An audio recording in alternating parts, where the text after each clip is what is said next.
UPPCL में SDO की कितने घंटे की नौकरी होती है।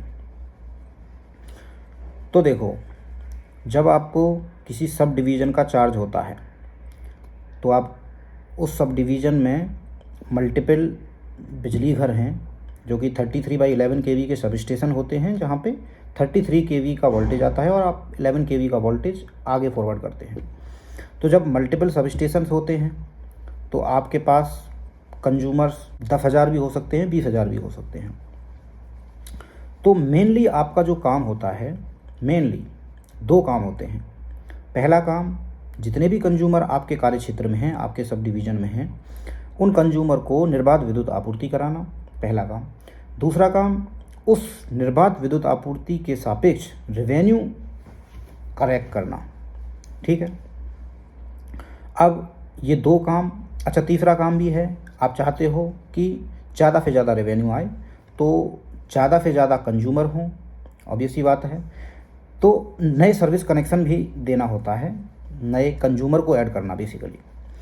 तो अब ये 2 या 3 काम हैं। ये 3 काम अपने आप में ही मल्टीपल काम हैं, क्योंकि ये 3 काम इतने स्मूथ नहीं हैं जितना मैंने बताया।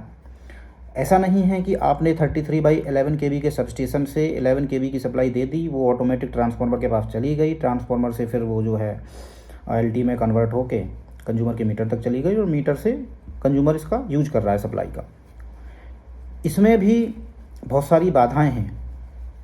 कभी कभी कोई फॉल्ट हो जाता है, बारिश आंधी तूफान, कभी कभी कोई एक्सीडेंट हो गया, मान लो कोई पोल किसी ने टक्कर मार दी, गाड़ी वाले ने, पोल झुक गया, लाइन नीची हो गई। ठीक है, कभी कोई फेंसिंग जो है किसी जानवर ने तोड़ दी, कभी ट्रांसफार्मर से कुछ टकरा गया, कभी कोई पतंगबाजी कहीं हो रही है तो वो लाइन से टकरा जाता है, वो फॉल्ट आ गया, कभी कोई टहनी गिर गई पेड़ लाइन पे, वो फॉल्ट हो गया। तो निर्बाध विद्युत आपूर्ति अपने आप में मल्टीपल काम है। रेवेन्यू कलेक्शन में आइए, आपने उपभोक्ता को कभी कभी 100% बिल नहीं जा पाता, क्योंकि जो एजेंसी होती है, जो मीटर रीडर जिनके अंडर में काम करते हैं, मीटर रीडर जाके मीटर में रीडिंग नोट करता है, उसको जो है अपनी डिवाइस में डाल के बिल जनरेट करता है। कभी कभी बिल कंज्यूमर को पूरे नहीं पहुंच पाते, कभी कंज्यूमर को बिल पहुंचे भी तो वो बिल कुछ बिल उनमें से गलत हो जाते हैं, तो पूरा पैसा नहीं आ पाता, रेवेन्यू पूरा नहीं आ पाता, इन दोनों कारणों से। तो क्योंकि ये 2 काम या 3 काम जो मैंने बताए, ये अपने आप में मल्टीपल वर्क हैं, तो इन कामों को क्योंकि आप अकेले नहीं कर पाएंगे, आपको मल्टीपल मैन पावर स्टाफ दिया गया है। आपको जूनियर इंजीनियर उपलब्ध कराए गए हैं, आपको lineman, TG2, SSO, helper, cashier जो रेवेन्यू कलेक्ट करते हैं, बहुत स्टाफ आपको उपलब्ध कराया जाता है। तो आपके इतने सारे काम हैं, अब आपको काम करने से ज़्यादा करवाना है अपने स्टाफ से।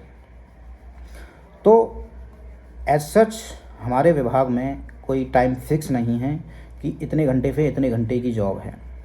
चाहे रात के 12 बज रहे हों, रात के 2 बज रहे हों, आपको साइट पर पहुंचना पड़ सकता है।